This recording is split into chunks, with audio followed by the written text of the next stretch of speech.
हो गया live? YouTube खोल के देख। Done. So we are live.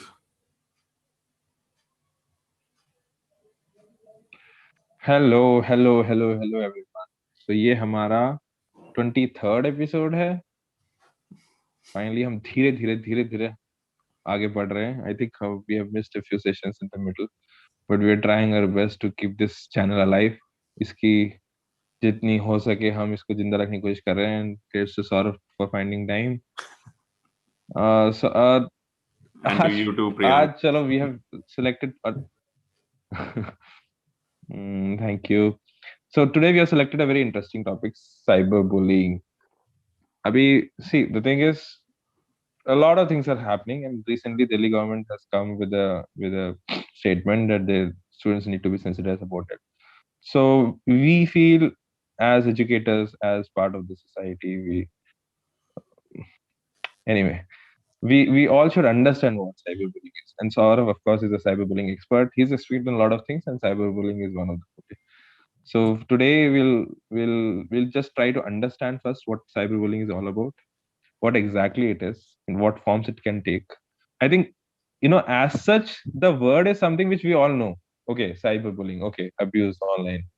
But the intricacies, the highlights, the points inside it, how deep it can go, what exactly it is, how varied it is something which we all have to understand.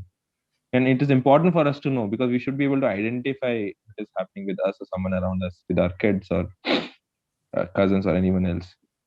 So today we'll try to understand it and try to understand its different phases, and then what we need to do about it.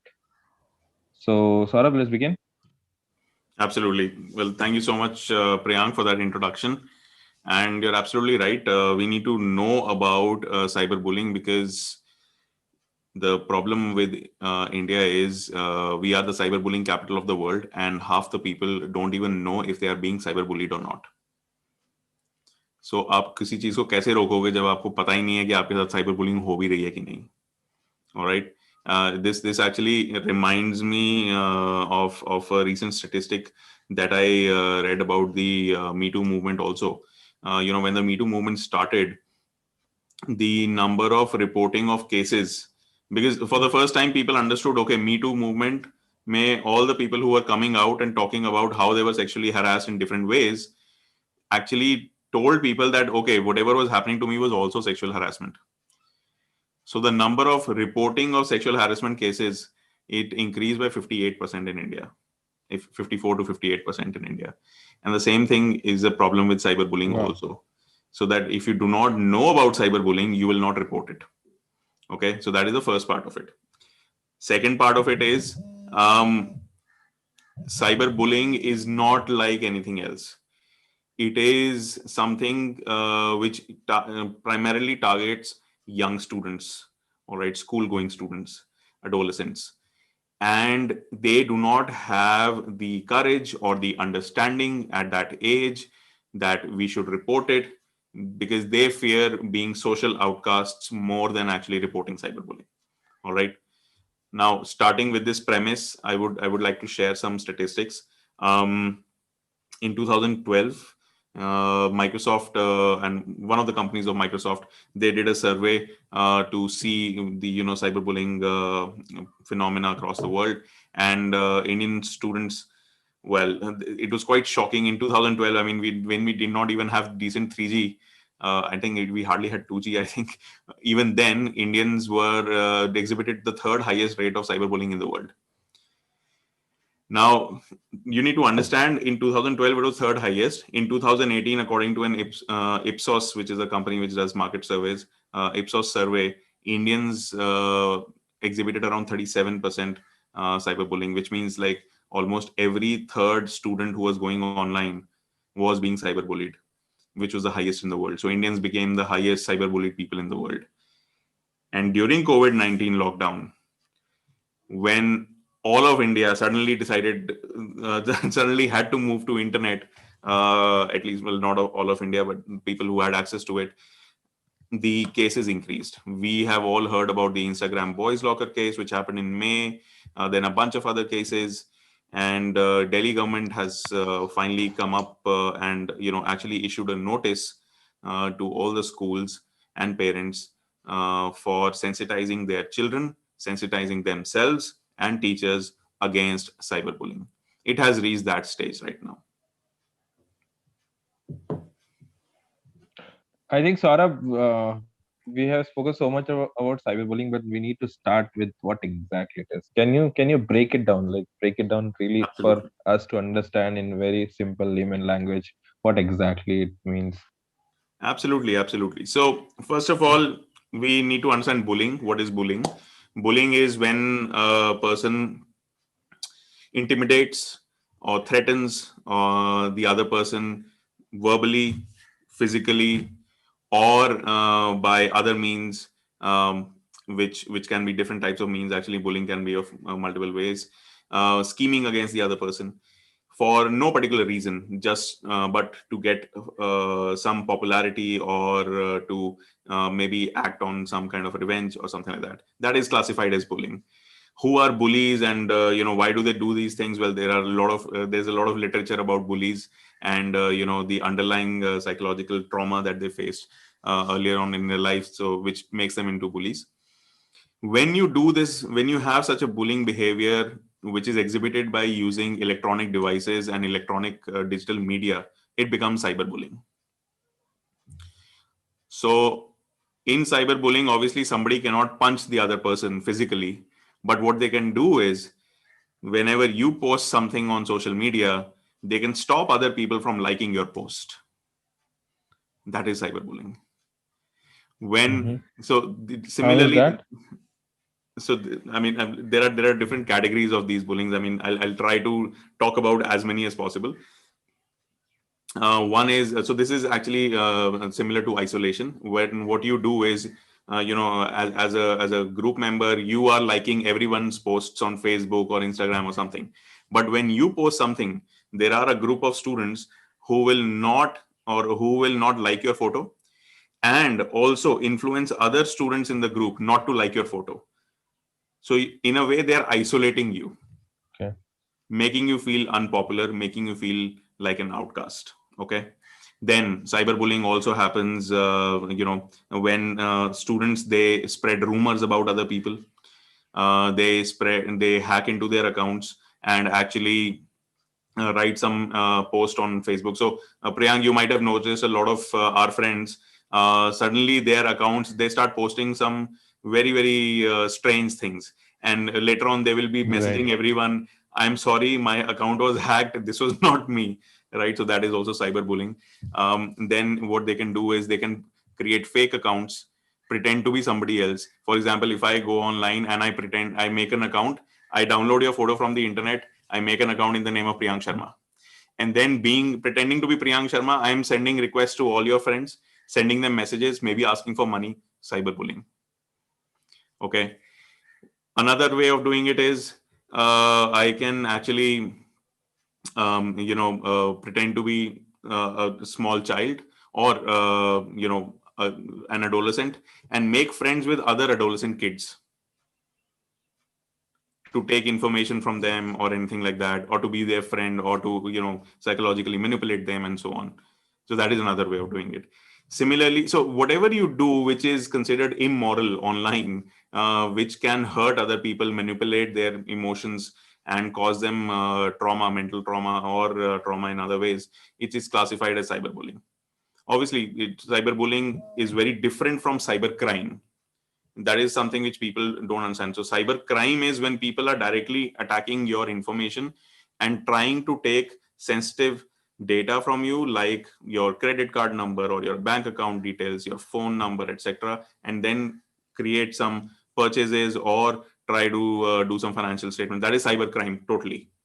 All right. But cyber bullying is not incentivized by crime. Cyberbullying is incentivized by other reasons, which are psychological in nature, and bullies basically do this for their own sadistic pleasure most of the times. All right. अब ये तो सारी theory हो गई. So, हाँ. okay, No, go ahead, go ahead. please. So, I No, mean, I I would was like just to. trying to understand कि अब how did you complete first? Sorry. So let me take a couple of examples just to explain how this happens. So, two girls, very good friends, what we call fast friends in Indian colloquial language, and friends in school, went to the same college also. Now, when they went to college, they decided to go for a movie one day. And one of the friends reaches the theater earlier. She calls up the other friend. She says, "Kahan par ho yaar? I'm already here. Where are you? You're so late." And the other friend says, "I'm so sorry. I'm just getting into the shower and I'll be there soon." Okay. After coming out of the shower, that friend, because they're so close friends, they're so close that they share each other's Facebook passwords also. So that friend comes out of the washroom after taking a shower. She's in a towel. She takes a selfie and sends it to her friend. "See, I'm done with my shower. I'll be there in 5 minutes." Okay. All good between friends. These things keep happening, right? Very, very simple thing. But 3 months down the line, they have a very, very bitter fight. Very, very bad fight among the best of friends. So the girl who was waiting at the theater, the multiplex, she had that selfie of that towel wala shot. What she decides to do is she logs on to her friend's Facebook account and posts that selfie online and types a comment like, "See how hot I look." And suddenly, for 5 minutes of extreme anger, what you did was you actually put a permanent remark on somebody This is else's a true social media. story. Yeah, these things happen very regularly. Oh, okay. All right. And so these are the reasons. There is no financial incentive over here. It's just anger. All right. Extreme things also happen. An eighth standard student, and this is from I think 2018 or 19. Eighth standard student in Gurgaon did not get very good marks. He openly on Instagram he tagged his teacher and the teacher's daughter. He said, "I will rape both of you if you do not give me marks." Openly. So people, Indian students are going to those lengths also. And what happened during the lockdown was I've taken more than 50 cyberbullying webinars in not only Delhi NCR but in cities like Alwar and Pilani, Meerut, Bhagpat, Gwalior, I think, and then Abu Dhabi, Sharjah, all these places which were not accessible before because we were doing physical sessions. And one of the teachers, when I was taking the session and I gave the same example, the teacher actually said, "Sir, it was me." It was so close to home. Oh, I was taking that case study, telling everyone not to do this, and the teacher said it was actually me. This is something which happened to me. And then after the sessions, I would be, talking to schools separately because the schools would reach out to me, asking what to do in certain situations. That we know the student is doing something bad, we are aware of it. What kind of action should we take? Should we take an action or not? I mean, all those things. So it's a very complicated scenario right now.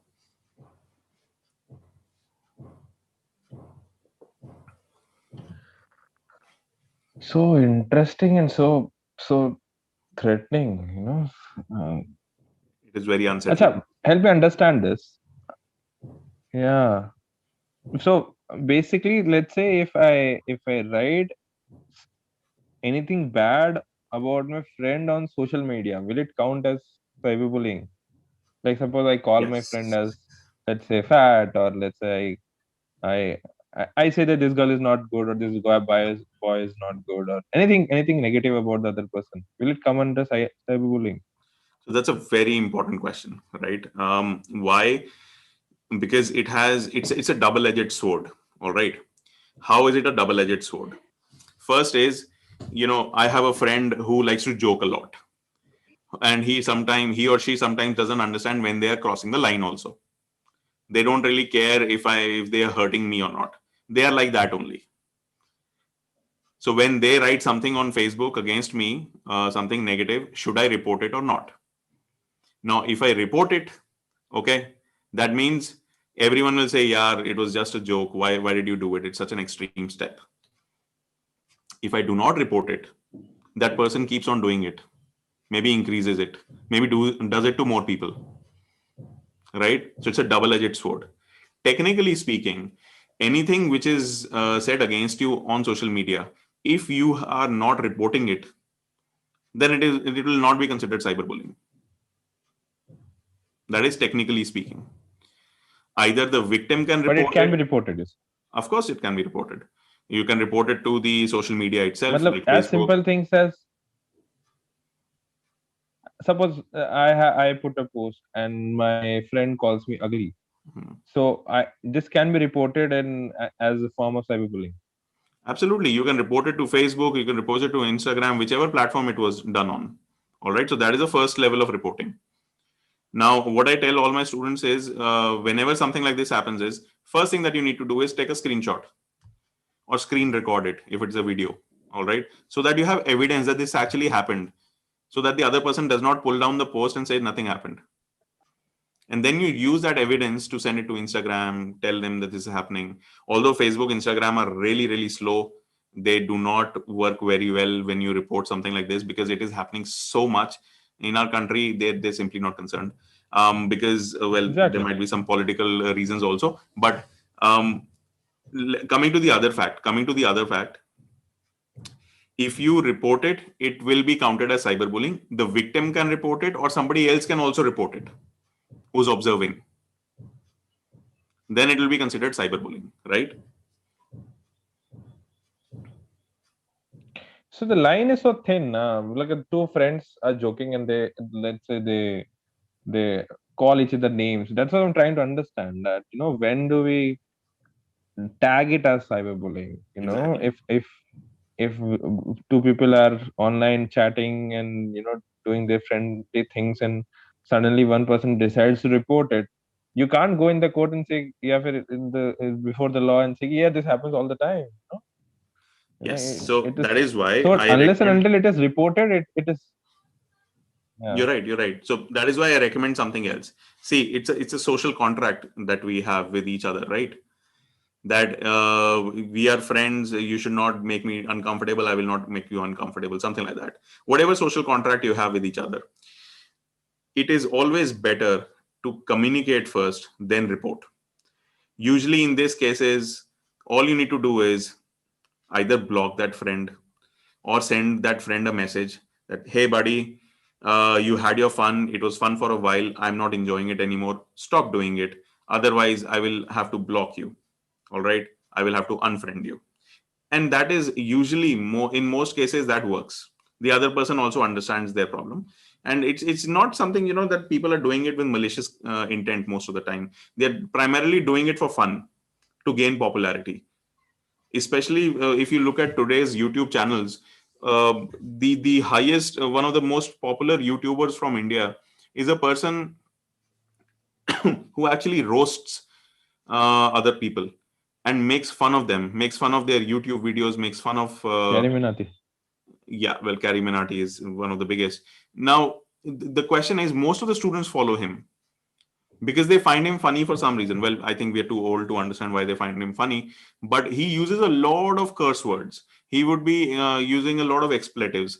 गालियां देता रहता है वो. So the thing is, if you make that a norm, that this is the normal behavior, this is an accepted behavior, this is something which is liked, shared, and promoted, then obviously all the other people would like to be like Carrie Minati.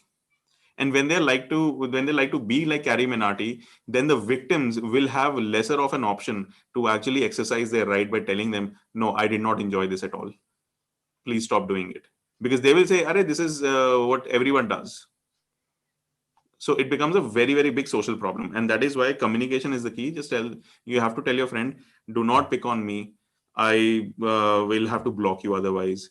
Now a lot of students, they keep on asking me, sir, but फिर अगर हमने दोस्ती तोड़ दी ये वो, तो मैं उनको सीधा बोलता हूँ, बेटा, you, it is better that you do not have such friends who cannot understand what they're doing. It's better if they understand, great, then they are, just normal people like us or like you. But if they understand that they are hurting you and still continue to do it, then it is worth not having such friends. Yeah.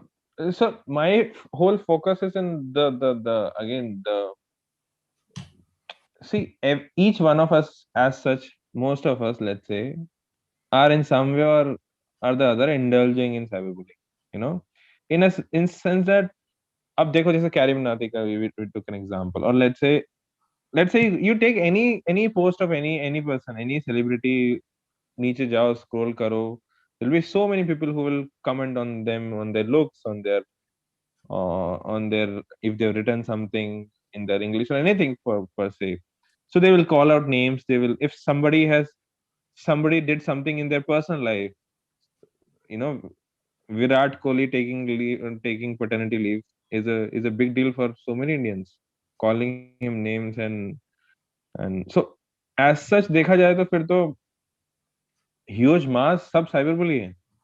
आप किसी का भी post उठा के देखो, you pick up any celebrities post, any contentious post, and they would have been calling that celebrity names. So much of negativity, so much is there. So uh, what you're saying is the law permits an action can be taken against, can be taken against all those people. In fact, even somebody goes and let's say reports about Karim Nati, can an action be taken against him as well? Like, I don't know how does it work. Absolutely. I'm just So trying to understand. क्योंकि ये तो हो रहा है ना. The yes. cyberbullying thing is happening as such in this space. So again, it's more of a social problem than a criminal problem, right? Now, Mhm. since we started talking about celebrities, let me just help the listeners over here by telling them that these people are called trolls. Trolls are people who will deliberately make fun of you, mostly by not talking about the content that you're showing, but talking about you in person, ad hominem. All right, in critical reasoning, it's also a fallacy that you start pointing at the person rather than the content that the person is speaking, which happens a lot in Indian politics also. So they will start doing it just to lower the confidence of these people. Now, as far as it is concerned, celebrities are concerned, so obviously, it's a different dynamic altogether. Before social media, we had paparazzi, we still have paparazzi, who were also a great nuisance for celebrities, so they have a different life. Even if we keep that aside, I had a 12th standard student in one of my seminars, and she reached out to me afterwards, and she told me, "Sir, I like singing. I am pretty good at it, and I was exhibiting or expressing myself on YouTube by making videos." 12th standard girl, nobody knows her, nobody has listened to her yet. But just because she's a girl, she's singing online, there are trolls of people calling her names and saying really, really horrible things. Okay, so it's a social problem because it is accepted. To counter this social problem, there are multiple people working in this. In fact, during lockdown in July in 2020, Sonakshi Sinha, one of the most well-known actresses from our country, she combined forces with the Inspector General of Police in Maharashtra, in Mumbai, I think, and they started an Instagram campaign where they were telling people not to be trolls, or to speak up against cyberbullying and all that. Okay, so that is one part of it, that it is just not accepted. It's a social problem, and it is something similar to a mob. So when there's a troll army against you, how many people can you report, and how many people will be taken down, because there will be bots, the chat bots, which are just fake accounts and machine led, and Facebook can take them down, Twitter can take them down, but then there will be more, and so on. I can speak 2 3 more points. Just give me that space. The other point is, when you have trolling armies, there is a lot of research which has been done in the last 5 to 6 years across the world as to how to counter this problem. And through research, they have found that there are organizations which are just doing this. They have a set of troll army accounts with them. And if you pay them money, they can just Mm. shift the blame towards you. It keeps on happening on Twitter. In fact, when the CAA, NRC, protests were happening, so obviously there were people who were for the act, and there were people against the act. But they were Twitter activists who would just identify all the fake accounts who were for the act, so that the people's voices could be heard on Twitter. Because even on Twitter now, if you have more voices, it's just about quantity, right? These trolls, they can be real people, they can be part of political party IT cells, they can be actually fully functioning IT companies. So it's very difficult to control them. Mostly you will see, you will not be able to trace them also. A lot of media houses, when they get trolled, you will see that trolls are based out of Russia, or they're based out of Argentina, and you can't do anything about them because they're not in the jurisdiction of the Indian courts. So what will you do, right? So it's more of a social problem than a criminal problem, because we are allowing this behavior to continue online. Now, Priyank, I mean, I want to talk about a really fascinating case study over here from our mutual friend who's studying media studies in the Netherlands currently, and she talked about the fact that there are communities, there are different platforms which are moderated. For example, Discord servers are moderated, and Discord servers, there's a lot of moderation done by the external moderator. Somebody is tagged as a moderator, but at the same time there's a lot of self moderation also done. People will greet each other, people will not curse each other, or they will delete if they're writing something bad. There's a lot of self moderation also. It is exactly how we behave in society, right? If we go to the market today and we're just going there, we are not going to just keep shouting expletives against people and cursing them. We will go there, we will greet them, we will do proper things what a civilized person would do. But when we go online, suddenly we think we are anonymous and we can do whatever. To Yeah, conclude that, I know I've been on a rant. To conclude that, Ursula van Leyen, the European Council, what is it called, chairman, I think. So she's the head of European Union, basically. What she said in the World Economic Forum speech, inaugural speech, which happened virtually this time, what she said was, whatever is happening online should be equally punishable as it is punishable offline, or on something similar to this, that you cannot condone the different behavior online and offline. Online has to be equally accountable. So that's what she said. So one of the most powerful people in the world, leader of the European Union, is saying this. It is high time we need to act on this now.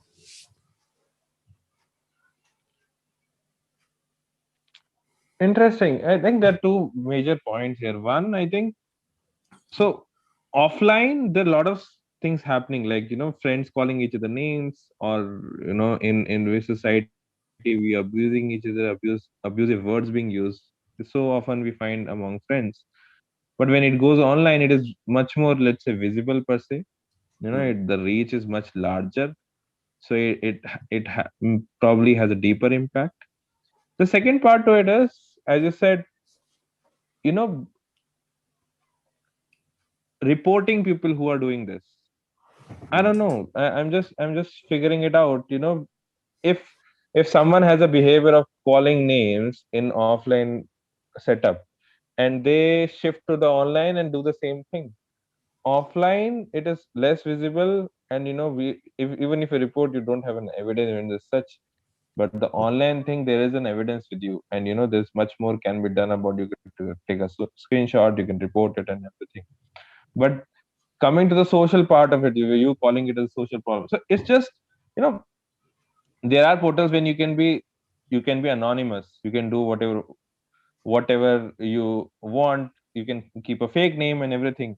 But more than that, what I want to understand is the part which you said about self regulation. That, in offline setup, let's say if we are in a market, or let's say we are in a social gathering or wherever, if somebody abuses the other person, there will be at least three people who would be Hmm. staring at you. But in the online setup, there is nothing like that. Nobody stares. You don't know how you can just abuse the other person and you can be scot free as such. There is there's no fear, if I call it, or let's say there's no self regulation, that if I put this thing, people will point at me, or people will be calling me out why you're saying such things, or the number is huge. I don't know. I'm just trying to understand that, the self how needed the self regulation, or how realistic the self regulation part is. or is it the online community? It can never happen that you don't feel threatened, or you don't have fear of anything, and you can just that. So that's a very tricky question to answer. You know why? Because internet started off with a few different, I would say, you know, visionary statements. And one of those statements was about the freedom of expression, because internet does provide that. Internet provides a platform to your voice when no other offline platform is going to give you the voice, right? Now, where do you draw the line when it is freedom of expression? Because if you start trolling somebody and calling them names or whatever, and but you say no, I am doing it for the right cause, for the right reasons, then is it called trolling or cyberbullying anymore, or is it actually just rebelling against the oppressive system, right? So that is the line we need to think of. Secondly, there are smaller communities which will always self regulate. So even if you join a Facebook group today, they have a list of things that you need to agree to. That I will not, say wrong things. I will not probably, promote pornography or a bunch of other things, right? So that is just the first step towards self regulation. If you look at video game communities or fan communities, for example, Game of Thrones fans or Harry Potter fans, they have their own communities with thousands and thousands of students. Sometimes not students, I mean, people have joined in. Sometimes more than 100,000 people are there in a single community. It's a huge community. It's a huge microcosm of human civilization. They are highly self-regulated because they know the higher purpose of the group is to share the common interest and passion towards a particular genre of fiction, or towards a particular video game. They want to learn, they want to interact with each other, they want to meet just like-minded people, and internet is providing that because they are geographically apart. In those communities, if self-regulation is possible, then that means there are more communities where self-regulation is possible. All right, because the shared interests take precedence over your cyberbullying nature, maybe. So where does that leave the rest of the internet, right? So if I'm on Instagram and I'm part of this group, all good. But the moment I step out of the group, I am exposed to all these toxic people, right? Who are just not ready to self-regulate. So is the future going to be, small little communities only, overlapping communities and all that? And will you be given a social certificate that you like a character certificate that you're a good citizen? Then you can join this community. Otherwise, you cannot, because then that just goes against the entire foundation of internet being a place where your voice is free. So that is why it becomes really tricky as to where people should self-regulate and how they can self-regulate. I think it's all about honesty. If you allow me, I was just listening to. I think all the listeners should also listen to something. I'm going to say now. It's a podcast by Professor Vasant Dhar. He teaches at the New York University Stern Business School, and he's one of the foremost people in the field of AI. All right, in the world. He actually runs a hedge fund also, which is where the decision is just taken by AI and machine learning. He has this new podcast called The Brave New World, where he regularly talks about social media, platform capitalism, how people are behaving on it, and so on and so forth. People should definitely listen to all these things. Why? Because this will determine where you stand in the social media world. Okay. Um, but self-regulation is the key. Being honest is the key. Companies have to be honest. Facebook is very different in India as compared to Facebook in the US. So companies have to be honest. The people on these platforms need to be honest as well.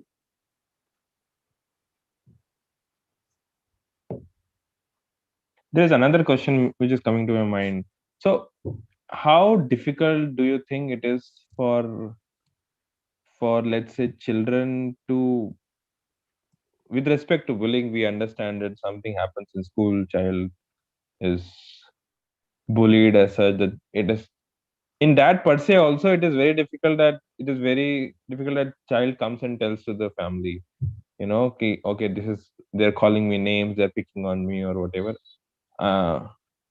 But when it comes to cyberbullying, when children, I don't know if they even identify it as much, but how difficult do you think it is for them to come and tell it to their parents that something like that is being happening to them? Because if somebody comments on their, let's say, on their body or on their looks or anything, and they feel inferior about themselves, that that maybe I don't look so good or that. So how do you think, um, how difficult it is for them to report to parents, and what do you think parents, what kind of a talk parents should have with children with respect to cyberbullying? That's a very important question and a very popular question, actually. Most of the students, the 2018 survey that I was talking about, it also reported a very interesting fact. It said that almost 10%, well, well, not 10%, but yeah, all the students who went online and they were cyberbullied, only around half of them reported it. Half of them did not report it. Okay, only around half of them reported it. Now, why is that? A, if you ask a student today to go tell his or her parents about what people are talking about her or him on Instagram, he or she is never going to do that. Why? You ask a student, they will tell you a few reasons. My parents do not understand what Instagram is. If I tell them, they will take away my smartphone. Thirdly, they do not understand how important Instagram life for me is, because these are students who are born with the internet. They were born in 2004, 2005, Right. 2007, right? The internet is a part of their life as important as food and water and clothes, right? So their relationship with the internet is very different from our relationship to the internet, and especially very different from the parents' relationship to the internet, because all they don't really care about internet as such. They just said, okay, take away. I told you Instagram is bad for you. Just move away from it. Now, most of the Indians are getting used to WhatsApp and getting used to Facebook a little bit.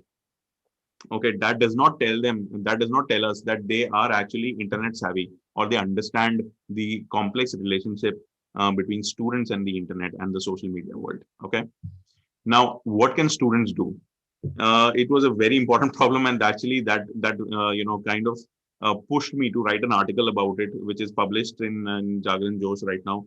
Before all my sessions, what I do is I just tell them, send this article to your parents to read, because they will not listen to you, but they will listen to somebody like me, who's printed in this media journal, which is reliable.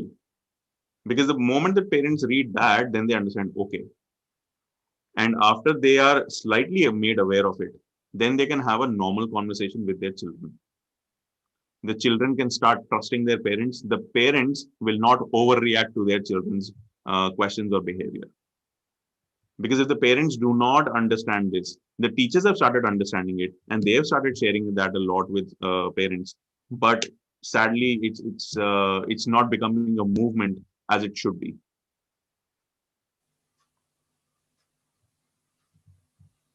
Right. So, as the second part of my question was, in spite, like, irrespective of the cyberbullying thing happening with the child or not, what do you think, what kind of talk do you think that parents should have with their children with respect to cyberbullying beforehand, that for helping children to understand this bit and dealing with it? So it's a difficult talk to have. First of all, it's probably as difficult a talk when the parents have to talk to their children about sexuality. All right, especially in a uh, well, primarily a conservative society like ours. Okay, because sexuality is so closely linked to social media today. So you need to have this conversation with your children at the age of 10 and 11, and most of the parents will just shy away from it anyhow. All right, although there are a few wonderful organizations which have created AI bots. Now there are apps on the phone which children can actually learn from on their own. This is what sexuality is, this is what appropriate touching and inappropriate touching is, how do I define my own sexual orientation, and all those complicated things which the parents are just not ready to talk about, right? The other part of it is that when you're talking about sexuality, if you're ready to talk about sexuality, then you can easily talk about social media. If you start only with social media, the moment, let's say, you start talking about Instagram, that these things are happening and these is not good for you, if you keep on removing your clothes to get more followers, it's not a healthy way to go ahead in life. And the moment the children the child understands that and shows them the phone, that this girl is only 13 and a half years old and she has 10,000 followers and these are her pictures, isn't that the right way to go? So what do parents say in that case, right? Again, the parents need to be well versed with the fact that they need to tell this child.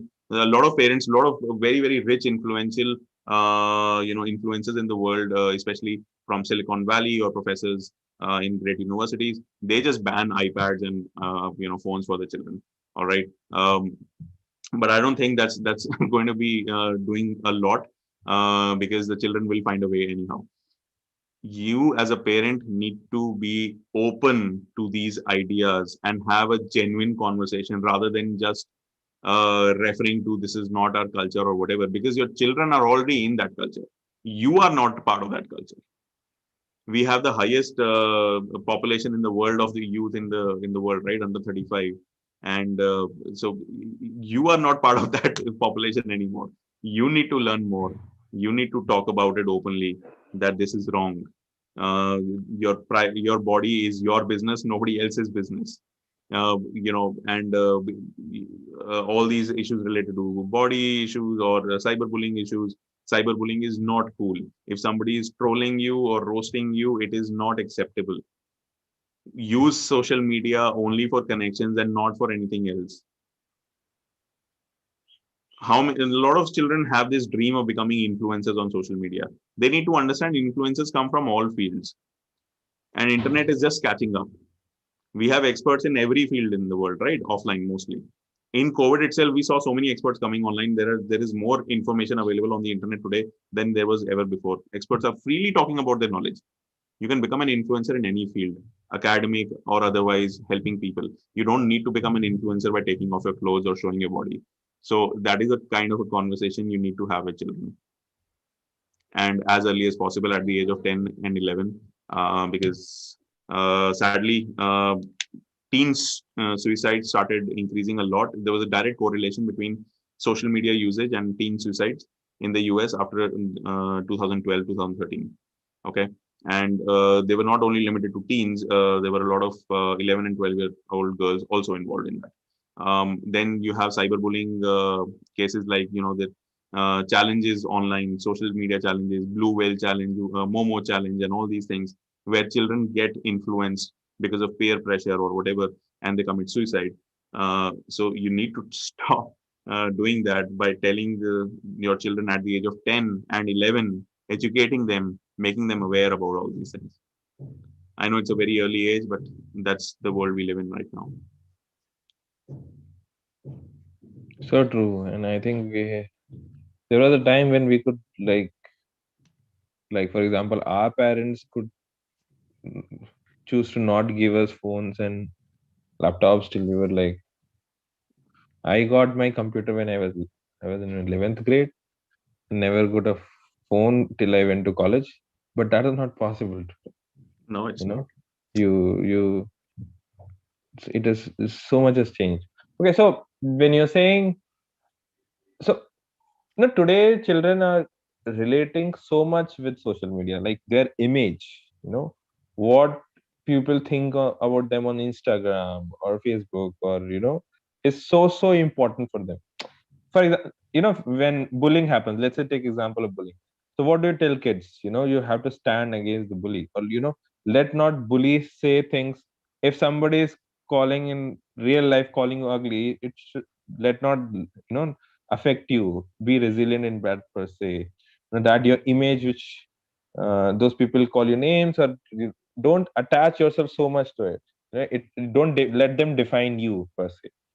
Similarly, in cyberbullying space, when children attach so much of importance to their image, that what happens on the Instagram, or how many followers do they have, what do they say about him or her, do they call me a handsome boy or a ugly man, or a ugly boy, or whatever, or do they call me I'm too tall, or do they do they say something else about me?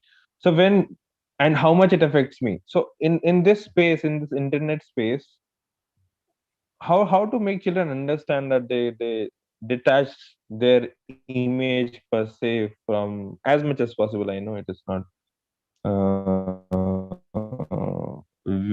very done right, but as much as possible, how to help children understand that they need to really not let those negativity reach them. So yeah, I mean, that's a very good question. But I would also like to start by pointing at something that you mentioned before the question, which was about taking away the internet from students. It's not possible today. Actually, it's yes, it's not possible. At the same time, it should not be possible because the UN a couple of years ago, I think, if not sooner, they had announced as internet as one of the basic rights of a human being, right to information. It comes under that same category, and that is why internet shutdowns across the world are scrutinized, and they are criticized. One of the other reasons we could see, not only in India or countries like India, but also developed countries like France and the US, and that because of digital poverty, wherein students did not have access to devices or proper internet connections, their education got hampered a lot. And France at least has started making a lot of policies related to that. Now, coming to this fact, that how should the children understand whether something is good for them or bad for them on the internet, right? I think again, um, how do children understand whether talking to a stranger is good or bad for them? It comes from the source which is very close to home, which is their family, which is their school, right? And the family and the school only have told them, don't talk to strangers, don't drive if you do not have a license, do not break traffic rules, do not hurt other people. They've told them the same thing, right? And it is the ultimate responsibility of our education institutions and our parents only to do this, because they are the most influential people in a child's life. So unless and until that is part of your social, I would say again use the word social contract. I think philosophically it's a different word, but sure. Unless and until it becomes part of your social contract with other human beings, it is not going to go away, because well, there is no direct check. If you write a comment and just go away, there are trillions of comments online today on hundreds of platforms. How many can you moderate? And how much can AI moderate? It's not practical. So when you can't do this, only self-regulation can do it, and self-regulation needs to come from a place which has very strong foundation, and that strong foundation can only be built by the school, by the parents.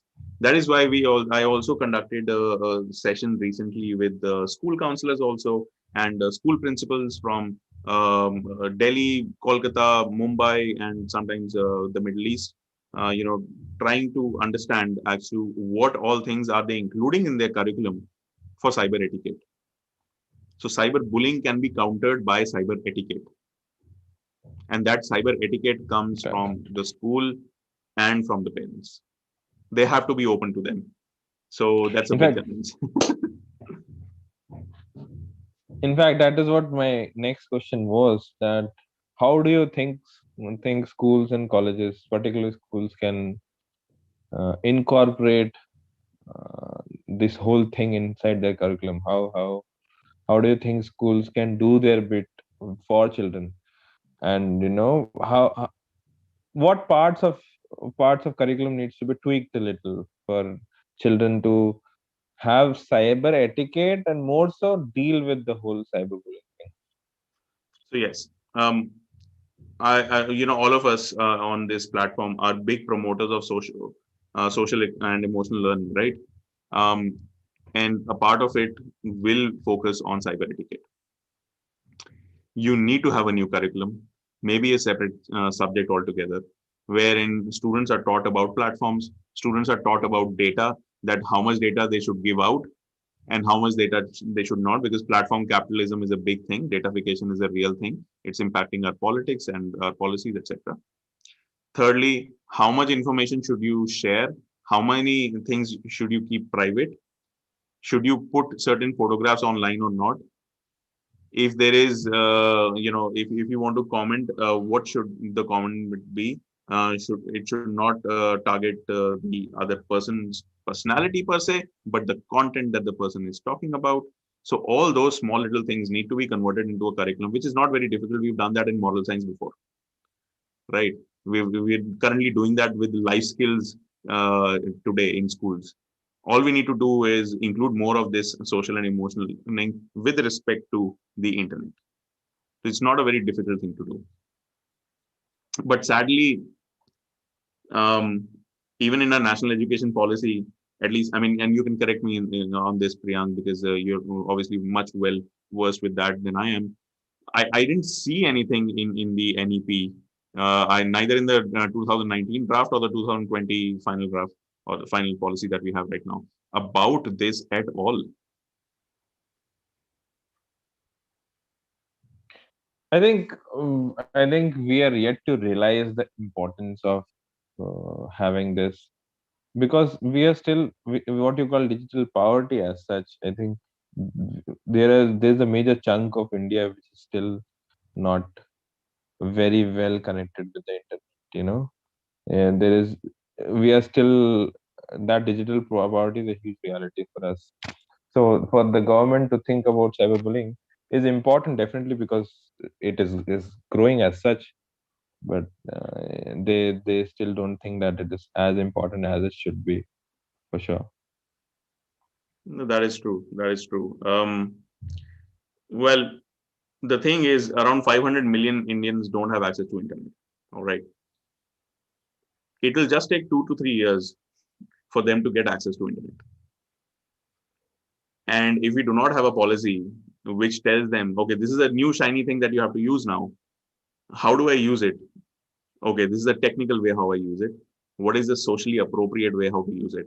If you do not tell them, they're just going to learn from the learning curve, which is like first they will be monsters, cyberbullying everyone, thinking they are anonymous, and then they will slowly understand when it starts happening to them. Okay, this is not a right thing to do, and then they will learn. Take a few more years over there.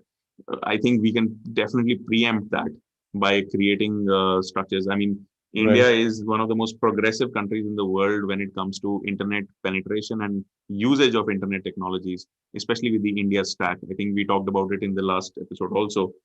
Why not create apps just like the UPI and Bheem, just like Arogya Setu, even though Arogya Setu was a massive failure, but when the government says something like this, people follow. So why not have an educational app which tells you what to do and what not to do, what is right and what is wrong? I mean, it's a simple hygiene issue, just like we have Swachh Bharat Abhiyan. Why can't we have Swachh Internet, Bharat Internet Abhiyan or something similar to that? Swachh Digital India Abhiyan. I think that's the right way. Right, so true. And I think, as you said, um, when government decides something, at least, currently there's a huge mass. People do it, and let's just take, even if it is about moving out, banging thalis, it is whatever it is, people, it reaches to masses It does. one way or the other. So if it can reach, if one voice can reach in masses, you can use that voice to do wonders. I think, you know. Reaching masses is still a big question in India because the mass is huge. Yeah, Well, so I think we are running short. Tell me, please. no, so Priyank, I mean, thank you so much for asking all the questions. Now, I want to ask you a few questions. So, um, Yeah, please. I'm not an expert, though. Yeah, please. Disclaimer. but as a user, as a user of the internet and someone who does not probably use social media quite a lot, um, how how much more did you learn today, or how much I want you to quantify this. What was the increase in your level of knowledge with respect to cyberbullying and cyber etiquette after just a 50-minute 60-minute discussion today? Yeah, I think there are so many things which Hmm. all of us में जो भी लोग देख रहे हैं या देखेंगे have learned today. But I think I still feel very, what to say, floating in the air. मतलब I think there's so much to understand about cyberbullying for me. और एक घंटे में वो नहीं हो पा रहा है. But for me, major thing is still to understand कि, how, as you said about children, and how, what do we do as a society, as an educators. It's, we are talking about curriculum, we are talking about policies, we are talking about this, but वो अभी near future में तो दिख नहीं रहा है ना. So I don't know what are some immediate this thing which can come out, Immediate. because I want to out of this. I'm still looking for something very concrete as such, the parents in the house, or siblings in the house can do for their loved ones to deal with cyberbullying. And that is what I was going to in my next part, कि अब time कम बचा है. But what are some quick, very concrete points which you can do today with your kids, just to tell them that you are with them if they are getting cyberbullied? Because I know Absolutely. for sure that there are so many children who are getting cyberbullied, but parents don't know about it. Even children don't know that they are being cyberbullied. So what is that immediate pointers which you can Sure. throw to them, that go have this talk with the kids? Absolutely. Before I answer that question, I just wanted to tell everyone that why I asked you that question about your understanding, because you are one of the most learned people in your peer group. And if this comes as a surprise to you, just imagine all the other people who are not doing their doctoral thesis right now, and they are unaware of this as well. And it is much more difficult for them to understand this because you're definitely more open to it being an academic. They might not be, and that is why it's a long road ahead, True. right? Now, the solution is quite simple actually. The solution is about being honest. As I said before, also the platforms need to be honest with people, and the people need to be honest with each other about what they're doing online. And students need to be honest with the parents, and the parents need to accept that honesty as it is on face value and not judge them. Okay, it is not the parents' fault that something happened with your child on Instagram. You didn't do anything wrong. You just did the right thing. You provided everything for them. It's not your fault, first of all. So stop judging yourself and your parents and your child for it. The child needs to know that his teachers and his parents are available as a support system if something goes wrong. Nobody can control technology. Technology is developing at a pace which is quite incomprehensible to most people. All right. So you can write 10 things not to do, 10 things to do on internet. It will not matter after a month. But whatever happens, the child needs to know that there is a support system existing in the form of the teachers and the parents. They are the immediate support structure. Then they can, as adults, they can make a decision whether to go to the cyber thana or not, whether to go to cyber police or not. All right. Secondly, the parents need to be open and open about the fact that the children do use social media quite a lot, and social media is a very important part of their life. Secondly, educate themselves on social media. Now, I'm not saying that different parents will have different reactions to this. I'm not saying you start spying on your own children, which a lot of parents already do actually. But stop doing that because it's just going to create more anxiety for yourself. You will not still not be able to catch most of the things that your child does because you still don't know what all platforms the child is using. All right. So stop doing that. Don't be a helicopter parent, but just educate yourself about the fact that social media is a brutal world. Something wrong can happen, especially if you're an Indian child. 37% probability is there that something might happen. You might get cyberbullied. I have been cyberbullied. It happens with all Indians who are active on internet. All right. The thing is not to take it to your heart. It is somebody else, anonymous. It's like throwing a stone at a house and just running away from it. Okay. So you cannot blame any particular person. And when it's a psychological problem that a lot of human beings have, when you can't blame something else or the circumstances or other people, you start blaming yourself. कि मैंने ही कुछ खराब किया होगा कि लोग ऐसा बोल रहे हैं. Stop doing that. All right. So if you just understand these 3-4 things, everything else will be sorted on its own. Yeah. And I will just leave everybody with a simple thought that, why not whoever is listening to this, you're a parent, you're a elder sibling, whoever you are, just go and talk to your sibling or child or whoever, and just ask them a very simple question: that what do they do when somebody online abuses or tells say something negative about them? Because see, this is a reality that children attach a lot of their self-esteem with the image they have online. Just ask them, go and ask them that what do they do when somebody says something negative about them online? How much does this affect them? Just have a very normal conversation with your child, that what is their idea about this, how much does it affect them. So you will yourself will understand what is currently, and then you can lend a hand of support, tell them that you are there, educate them about cyberbullying and all that, but just let that conversation happen. Yeah, I think that's a perfect Yeah. conclusion to our session today, Priyank. All right. Thank you everyone for listening in. Thank you, Priyank. All right.